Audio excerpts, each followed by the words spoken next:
Hello everyone, আমি পিয়ালি। আশা করছি তোমরা সবাই খুব ভালো আছো। আমিও খুব ভালো আছি। আজকের ভিডিওটা একটু স্পেশাল দিন নিয়ে শুরু করছি। আজকে হলো আমার শ্বশুরবাড়িতে জামাইয়ের জামাই ষষ্ঠী। আমার শ্বশুরবাড়িতে যেহেতু জামাই ষষ্ঠী নেই, এর জন্যে আমাদের বাড়ির জামাইয়ের নিজস্ব একটা ছুটির দিন অনুযায়ী, মানে আমাদের সবারই ছুটির দিন অনুযায়ী এই প্রোগ্রামটা করা হয়েছে।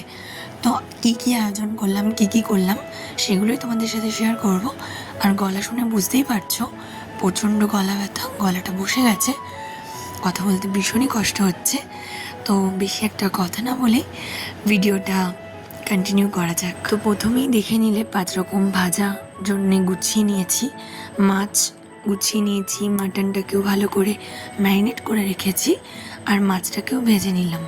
আজকে একটু দই কাতলা বানাবো। এটা রেসিপিটা আমি অন্য একদিন শেয়ার করব। আর আজকে একটু শর্টকাটভাবেই দেখাচ্ছি।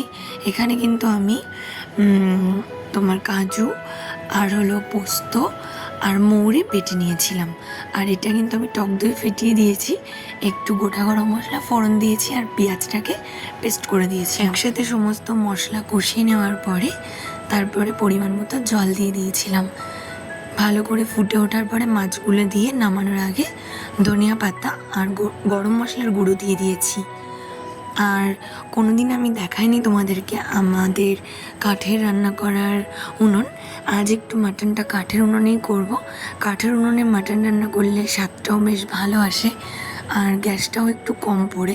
এর জন্য মাটনটা কাঠের জালেই করতে এসেছি। আর আমি যখনই মাটন রান্না করি, বাড়িতে কেউ আসবে তখন কিন্তু আমি এই কাঠের জালেই মাটনটা করার চেষ্টা করি।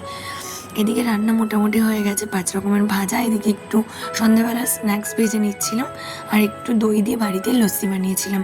সেটাই প্রথমে ওদেরকে দিয়েছিলাম খাওয়ার জন্যে। আর এরপরে আমি খাবারের থালাটা গুছিয়ে নিয়েছি। অবশ্যই কমেন্টে জানিও গোছানোটা কেমন হয়েছে। আর ভিডিওটা এখানেই শেষ করলাম। ভালো লাগলে অবশ্যই একটা লাইক ও কমেন্ট করে জানিও।